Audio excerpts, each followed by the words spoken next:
Mesdames, Messieurs, bonsoir, bienvenue à cette grande édition d'information sur la télévision Labari. L'amphithéâtre de l'École nationale d'administration et de la magistrature ENAM a servi de cadre ce matin à la cérémonie de la rentrée solennelle 2018-2019 de l'Institut Élite de Niamey. C'est le ministre de l'Enseignement supérieur qui a présidé la cérémonie. Le compte-rendu de Nafissa Zakou et Ibrahim Abdou. La présente cérémonie marque la rentrée solennelle 2018-2019 à l'Institut Élite de Niamey. Cet institut, en 7 ans d'existence, a formé plusieurs diplômés dans diverses filières. En 7 ans, nous avons déjà formé 25 masters. Nous avons délivré jusqu'à 106 licences, aussi bien des licences générales que des licences professionnelles. Cela constitue de notre point de vue une contribution notable à l'effort de construction nationale, cette construction qui doit se faire par ses fondements, les fondements de la construction nationale étant l'éducation et la formation de haut niveau. L'Institut Élite de Niamey propose aussi diverses formations qualifiantes et capacitantes à la carte ou à la demande. Notre corps enseignant compte au moins 3 enseignants de rang A du CAMES. En dehors des professionnels aguerris, tous les enseignants qui interviennent à l'élite sont au moins titulaires du doctorat. Pour cette rentrée 2018-2019, plusieurs innovations sont en cours. Pour compter de cette rentrée 2018, des programmes de BTS d'État, notamment en industrie agroalimentaire, en communication des entreprises, en secrétariat de direction et en administration et gestion des organisations. Il compte également introduire dans le circuit de l'autorisation de nouvelles filières de master en ingénierie documentaire, information archivistique et autres, en évaluation, en médiation pour le développement, en population et développement. Et tous les investissements qu'une telle ambition exige sont commandés par l'unique vocation et l'unique conviction qu'une formation à l'élite, c'est du plomb pour alourdir les CV, c'est de l'or pour les employeurs. Cette cérémonie a été une occasion pour échanger sur l'Agence nationale d'assurance qualité pour l'enseignement supérieur et de la recherche mise en place au Niger pour la première fois. La nouvelle stratégie éducative du Niger place l'amélioration du système éducatif au centre de ses préoccupations majeures, la politique nationale de développement économique et social.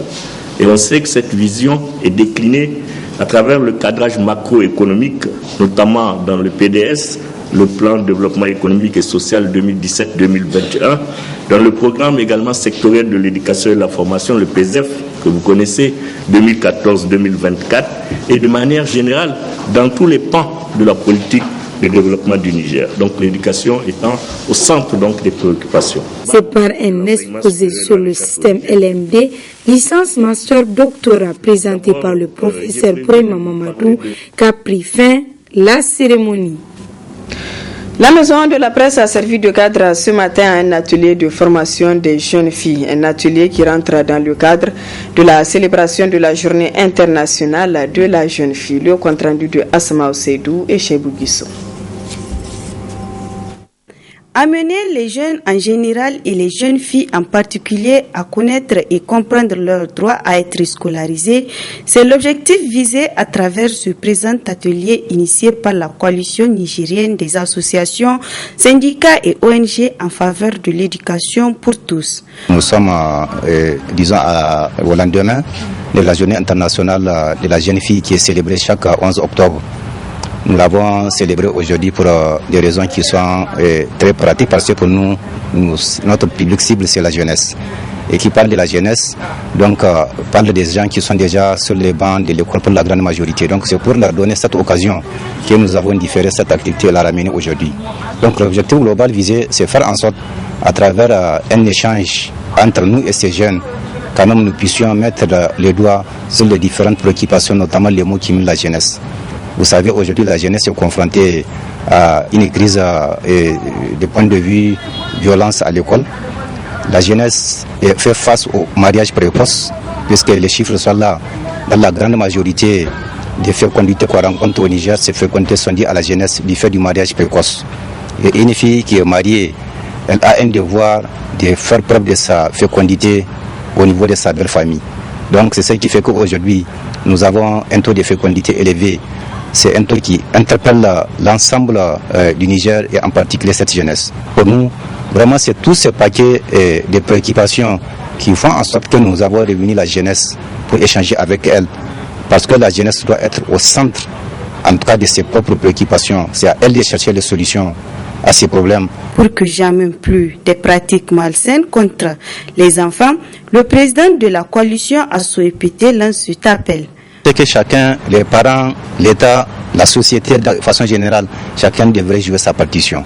Aujourd'hui, nous devons aider cette jeunesse de façon à ce que, vraiment, ce que nous connaissons, les valeurs sociales, en tout cas qui ont fait la fierté de nos parents, de nos ancêtres, que ces valeurs puissent renaître au niveau de cette jeunesse qui semble être déboussolée.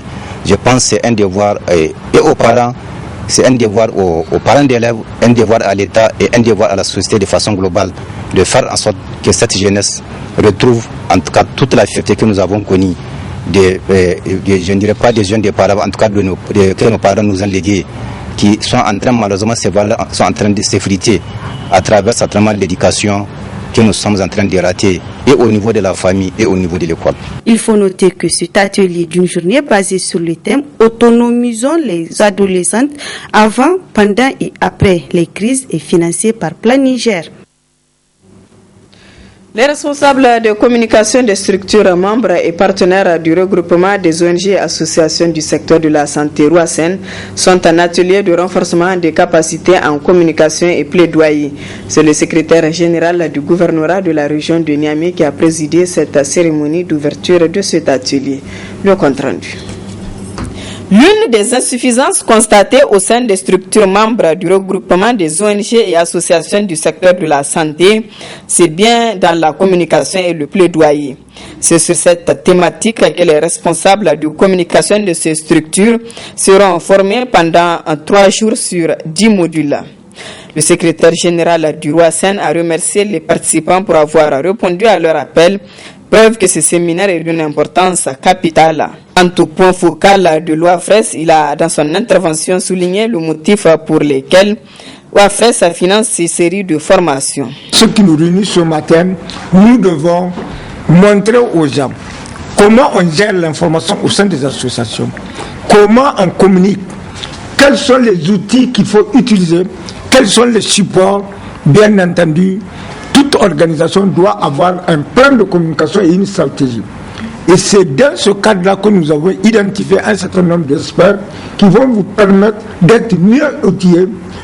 Notre souci avec Gavi, c'était dans l'année à venir, en 2019, que le renforcement de capacité qu'on a eu à vous faire, que vous pouvez disposer aussi des ressources financières suffisantes pour pouvoir aider à améliorer la couverture vaccinale et la couverture sanitaire. Cette formation en communication et plaidoyer vient ainsi renforcer les capacités des responsables en communication des membres du Roasen.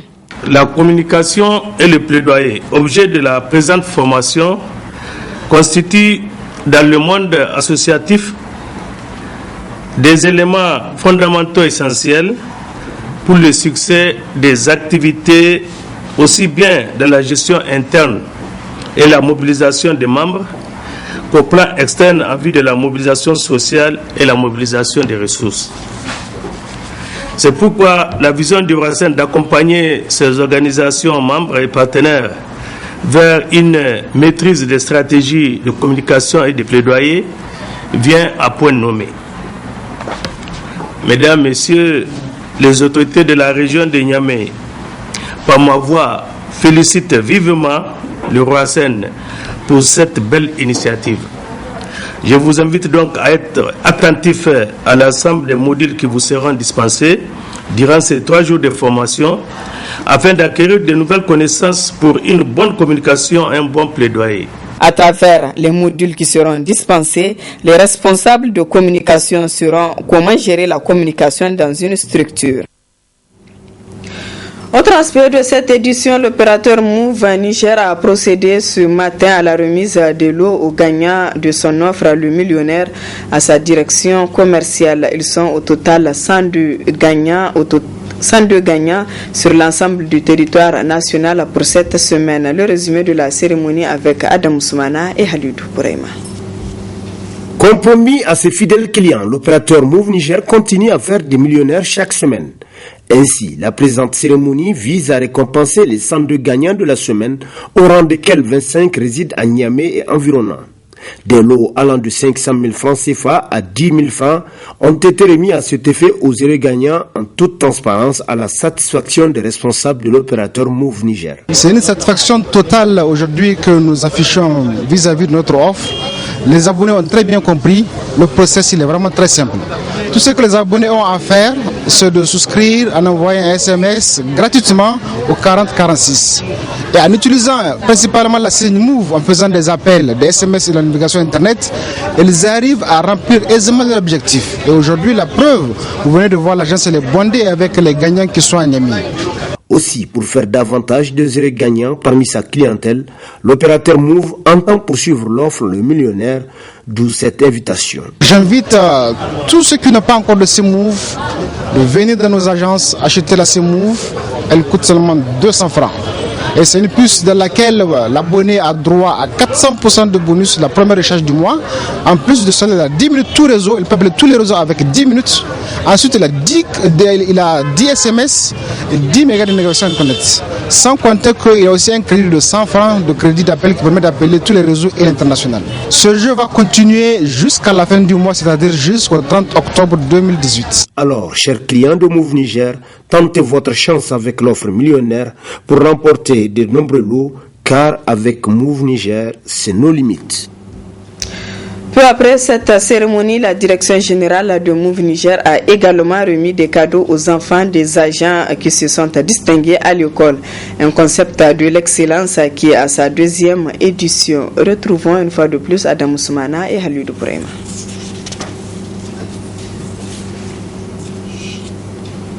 Par cette cérémonie, l'opérateur Move Niger a aussi songé aux enfants à travers des récompenses. Occasion pour le premier responsable de Move Niger d'expliquer à l'assistance les raisons de ce geste. L'idée, c'est que les enfants, ils savent que leur père et leur mère partent pour travailler et que si ils partent pour travailler, c'est à eux aussi de travailler et de réaliser des performances. Donc c'est pour encourager ces performances des enfants et pour aussi faire la distinction entre les enfants qui font l'effort et ceux qui ne le font pas. On a organisé ce prix. Donc les prochaines éditions, vous invitez vos enfants pour qu'ils soient encouragés à avoir des prix. C'est intéressant qu'ils voient que les enfants déjà remportent des prix. Un concept qui est à sa deuxième édition avec un objectif noble. Il vise à promouvoir l'excellence comme nous la faisons tous les jours, notamment également au niveau de nos enfants. C'est-à-dire, l'objectif c'est d'amener nos enfants à être excellents à l'école et à récompenser les meilleurs à l'issue des années scolaires. Et c'est ce qui explique qu'on est réunis aujourd'hui, qui est la deuxième édition après celle de 2017. Et à cette occasion, donc, on procède à une remise de prix aux enfants méritants dont les dossiers ont déjà au préalable été examinés par un jury sur la base des critères fixés. Donc pour les trois niveaux, à savoir l'entrée en 6e, le BEPC et le niveau bac. À travers ce concept d'excellence au profit des progénitures de ces agents, l'opérateur de téléphonie Move Niger marque ainsi la différence. Parlons du sport football. Fin cet après-midi au CES Zama de la finale du tournoi de grandes vacances de Goudel qui a opposé le FC AFO au FC Dinosaure. Ainsi, pour cette troisième édition, c'est l'équipe FC AFO qui, pour la deuxième fois consécutive, a remporté la Coupe TGV Goudel. Le résumé avec Nasser Dantoufou et Ibrahim Abdou. Lancé le 2 septembre dernier, 12 équipes du premier arrondissement étaient au départ de ce tournoi de grandes vacances des Goudel. Après plus d'un mois de compétition, la finale affiche le FC Dinosaure en jaune et le FC Afo en rouge, équipe championne en titre. L'occasion a été saisie par le président d'organisation pour remercier tous ceux qui ont collaboré pour la bonne réussite de ce tournoi. Permettez-moi tout d'abord de vous acquis d'un devoir, celui de vous dire merci. Mille merci pour tout le soutien, tout l'accompagnement qui a été celui de nous tous à la réussite de cet événement qui nous a réunis ici cet après-midi. Merci d'être venus nombreux.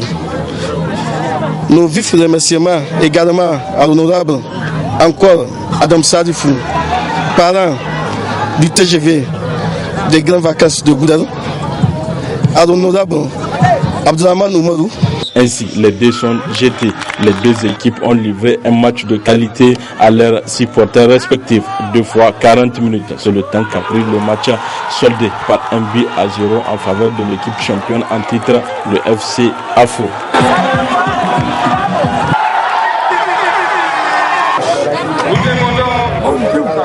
Aux deux entraîneurs de s'exprimer.